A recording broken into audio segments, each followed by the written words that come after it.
आप सभी को मेरा नमस्कार। मैं मधुसूदन सिंह राजपूत सहायक प्राध्यापक समाज शास्त्र के पद पर शासकीय इंदिरा गांधी महाविद्यालय पंडरिया जिला कबीरधाम छत्तीसगढ़ में पदस्थ हूँ। आज हम सहसंबंध विषय पर अध्ययन करेंगे। यह समाज शास्त्र विषय के अंतर्गत बीए अंतिम वर्ष के द्वितीय प्रश्न पत्र के इकाई 5 में है। सर्वप्रथम हम सहसंबंध के परिभाषा पर विचार करते हैं। जब दो चर मूल्यों में इस प्रकार का संबंध हो कि एक में कमी या वृद्धि होने पर दूसरे में भी उसी दिशा में या विपरीत दिशा में परिवर्तन हो, तब यह संबंध सहसंबंध कहलाता है। जैसे उदाहरण के लिए x का मान 20, 30, 40, 50, 60, 80 बढ़ रहा है तो y का मान 80, 100, 120, 140 ये भी बढ़ रहा है। तो x का मान 20 करने से y का मान 80 है, x का मान 30 से y का मान 100 है, x का मान 40 करने से y का मान 120 है, x का मान 50 करने से y का मान 140 है। इस प्रकार x और y दोनों चर एक दूसरे से संबंधित है, तो दोनों के बीच सहसंबंध है। दूसरे उदाहरण में x का वैल्यू घट रहा है 70, 60, 50, 40, 20 और y का वैल्यू बढ़ रहा है 20, 30, 40, 50, 60। इस प्रकार x का वैल्यू घटता है तब y का वैल्यू बढ़ जाता है। जब 60 से 50 हो गया तो ये 30 से 40 हो गया। तो x का वैल्यू को घटाने पे y का वैल्यू बढ़ता है, तो दोनों के बीच एक प्रकार का संबंध है और यह सहसंबंध है। तीसरा उदाहरण देखते हैं।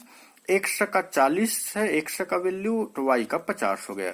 फिर x का वैल्यू 100 हो गया, y का वैल्यू 60 हो गया, अर्थात दोनों में बढ़ गया। फिर x का वैल्यू बढ़ के 120 हो गया, जबकि y का वैल्यू घट के 40 हो गया। फिर 120 से 140 बढ़ा, फिर 40 से ये 20 फिर घट गया। फिर 140 से 150 हुआ, तो फिर ये 20 से 80 हो गया। अर्थात x का वैल्यू बढ़ रहा है लेकिन y का वैल्यू कभी घट रहा है कभी बढ़ रहा है। जैसे ये बढ़ा फिर घटा फिर बढ़ा फिर घटा। तो इससे स्पष्ट है कि x चर का और y पे कोई भी प्रभाव नहीं पड़ रहा है। ये x के घटने या बढ़ने से y के घटने या बढ़ने का कोई भी संबंध नहीं है, इसलिए इन दोनों में सहसंबंध नहीं है। अतः उपरोक्त से स्पष्ट इन उदाहरणों से स्पष्ट है कि दो संबद्ध समंग श्रेणियों में साथ साथ परिवर्तन होने की प्रवृत्ति को ही सहसंबंध या सहविचरण कहते हैं। जैसे उदाहरण के लिए आयु और लंबाई को लें, तो आयु बढ़ने के साथ साथ लंबाई भी बढ़ता है, इसलिए दोनों के बीच एक सहसंबंध है। आयु और वजन में भी आयु बढ़ता है तो वजन भी बढ़ता है। अब सहसंबंध के प्रकार। सहसंबंध के प्रकार। पहला, धनात्मक और ऋणात्मक सहसंबंध। धनात्मक सहसंबंध जब दो चरों में एक ही दिशा में परिवर्तन होता है, अर्थात एक चर में वृद्धि होने से दूसरे चर के मूल्यों में भी वृद्धि होती है तथा एक चर के मूल्यों में कमी होने से दूसरे चर के भी मूल्यों में कमी होती है, तो ऐसा सहसंबंध धनात्मक कहलाता है। अब उदाहरण इसके लिए देखते हैं। जैसे x का वैल्यू 90, फिर 95, फिर 105 बढ़ रहा है, y का भी वैल्यू बढ़ रहा है। तो x का वैल्यू 90 है तो y का वैल्यू 12 हुआ। फिर x का वैल्यू बढ़ के 95 हुआ तो y का वैल्यू बढ़ के 13 हो गया। x का वैल्यू बढ़ के 105 हुआ तो y का वैल्यू बढ़ के 18 हो गया। x का वैल्यू बढ़ के 118 हुआ तो y का वैल्यू बढ़ के 25 हो गया। इस प्रकार स्पष्ट है कि दोनों में परिवर्तन की दिशा समान है, अर्थात एक चर में वृद्धि हो रहा है तब दूसरे चर में भी वृद्धि हो रहा है। तो इसलिए इन दोनों का संबंध सहसंबंध धनात्मक सहसंबंध है। दूसरे उदाहरण पे ध्यान देते हैं। x का मान 28 है तो y का मान 90 है। x का मान 25 है तो y का मान x का मान 28 है तो y का मान 100 है। फिर x का मान 25 हुआ तो y का मान 90 हुआ। फिर x का मान घट के 19 हुआ तो y का मान घट के 72 हुआ। अतः स्पष्ट है कि जैसे जैसे x का वैल्यू कम होता है वैसे वैसे y का भी वैल्यू कम होता है। तो दोनों के बीच संबंध धनात्मक सहसंबंध है, क्योंकि एक का वैल्यू घटाने से दूसरे का भी वैल्यू घट रहा है। दूसरा प्रकार, दूसरा ऋणात्मक सहसंबंध। धनात्मक और ऋणात्मक सहसंबंध में दूसरा ऋणात्मक सहसंबंध। जब दो चरों के मूल्यों में विपरीत दिशा में परिवर्तन होते हैं, अर्थात एक चर में वृद्धि होने से दूसरे चर का मूल्य घट जाता है तथा एक चर के मूल्य में कमी आने से दूसरे चर के मूल्य में वृद्धि हो जाती है, तो ऐसा सहसंबंध ऋणात्मक सहसंबंध कहलाता है। जैसे x और y, तो x का वैल्यू 50 से 63 हो गया तो y का वैल्यू 16 से 13 हो गया। इस प्रकार स्पष्ट है कि x का वैल्यू बढ़ रहा है और y का वैल्यू घट रहा है। तो दोनों मूल्यों में, दोनों चर के मूल्यों में परिवर्तन की दिशा विपरीत है, इसलिए ये ऋणात्मक सहसंबंध है। इस प्रकार दूसरा उदाहरण में 120, 105, 95 और ये 12, 18 अर्थात 120 में 12 है और 105 में 18, तो इसके मूल्य में कमी हो रहा है और इसका मूल्य में वृद्धि हो रहा है। फिर ये कमी हुआ इसके मूल्य में फिर वृद्धि हुआ। तो स्पष्ट है कि x का वैल्यू जितना कम हो रहा है y का वैल्यू उतना ही बढ़ रहा है, इसलिए दोनों के मध्य ऋणात्मक सहसंबंध है।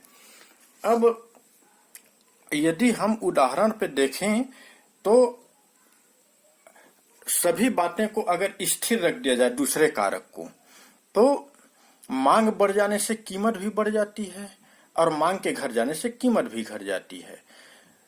यदि किसी भी वस्तु की आपूर्ति समान हो, स्थिर हो, तो किसी वस्तु की मांग बढ़ जाने से उसकी कीमत भी बढ़ जाती है, तो दोनों के बीच धनात्मक सहसंबंध है। और अगर मांग घट जाए तो कीमत भी घट जाती है, तो मांग और कीमत के बीच धनात्मक सहसंबंध है। इसी प्रकार आपूर्ति और कीमत के बीच ऋणात्मक सहसंबंध है। यदि सभी बातें को स्थिर रख दें तो वस्तु की आपूर्ति में वृद्धि होने से उसकी कीमत में कमी हो जाती है, और यदि आपूर्ति घट जाए तो उसकी कीमत बढ़ जाती है।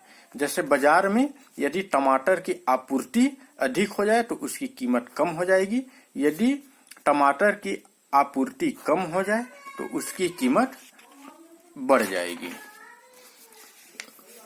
दूसरा प्रकार रेखी तथा वक्र रेखी सहसंबंध।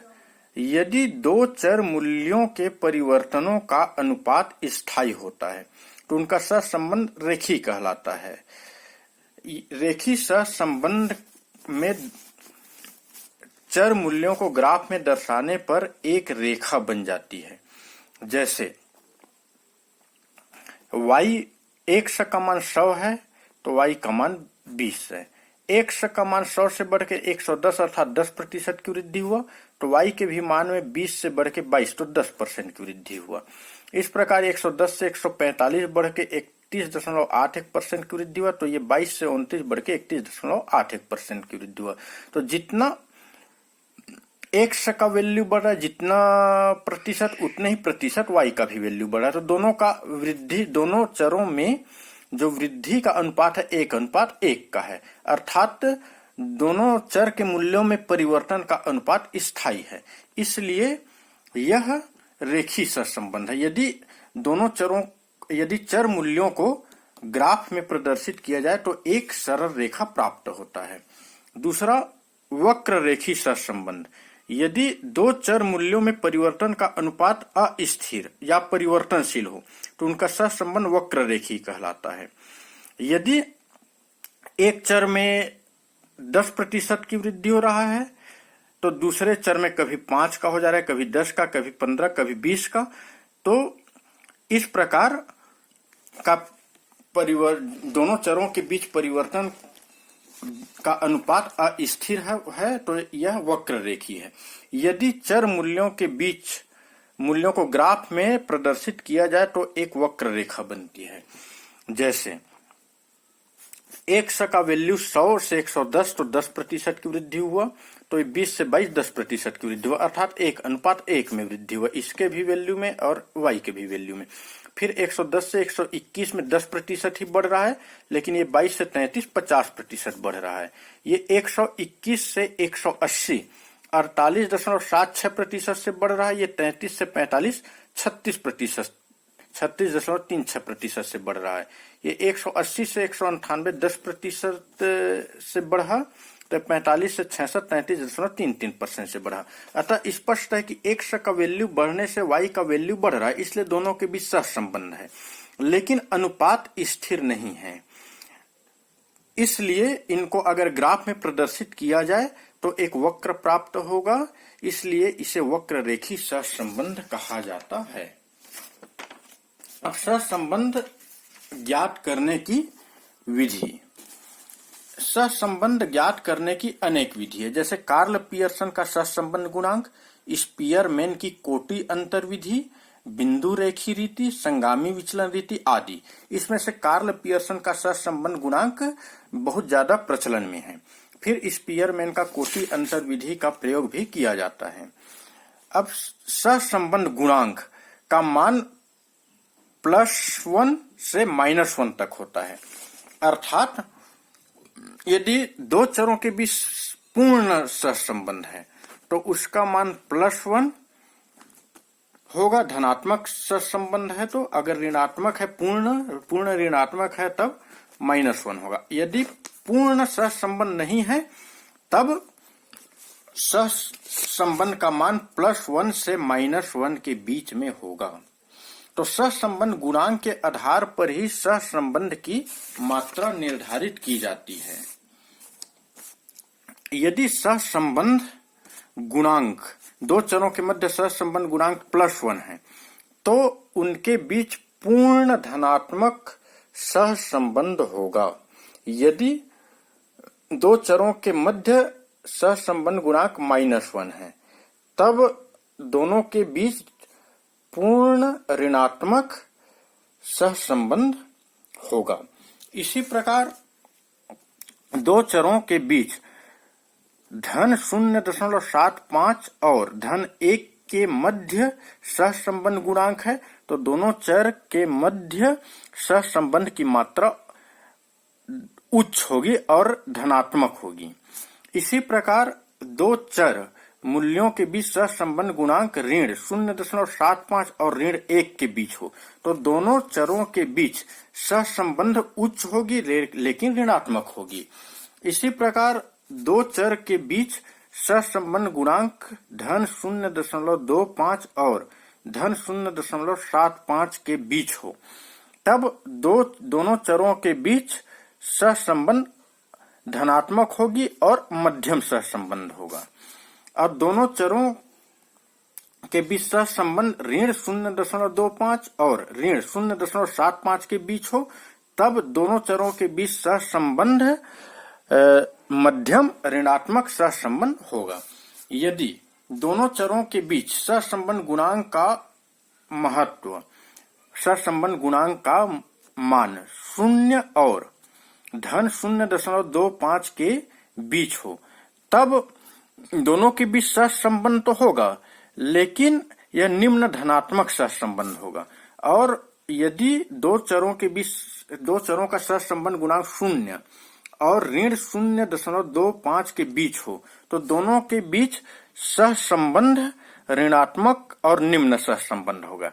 यदि दो चर के बीच सहसंबंध गुणांक 0 है तब दोनों चरों के बीच सहसंबंध अनुपस्थित है, अर्थात कोई भी सहसंबंध नहीं है। अब सहसंबंध के महत्व पर चर्चा करते हैं। समाजशास्त्र की अध्ययन पद्धति वैज्ञानिक है, अर्थात समाजशास्त्र में वैज्ञानिक विधि का प्रयोग करते हुए अध्ययन किया जाता है तथा विज्ञान का मूल आधार कार्य कारण संबंध है। सहसंबंध में कार्य कारण संबंध का अध्ययन किया जाता है, अर्थात किसी एक चर में परिवर्तन करने पर दूसरे चर में क्या प्रभाव पड़ता है।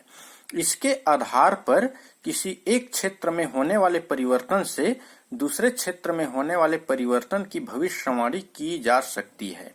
उदाहरण के लिए, शासन के किसी एक योजना का उस योजना से संबंधित समाज के विशेष क्षेत्र में क्या प्रभाव पड़ा या क्या प्रभाव पड़ेगा या पड़ रहा है, इसका अनुमान लगाने में यह उपयोगी है। इसी के आधार पर शासन अपने योजना का विस्तार कर सकता है या उपयोगी या अनुपयोगी का मूल्यांकन कर सकता है। इस प्रकार व्यवहारिक जीवन के प्रत्येक क्षेत्र में दो या दो से अधिक संबंधित घटनाओं का तुलनात्मक अध्ययन करने, उनमें पारस्परिक संबंध का विवेचन करने तथा पूर्वानुमान लगाने में सह संबंध का सिद्धांत बहुत उपयोगी सिद्ध होता है। धन्यवाद।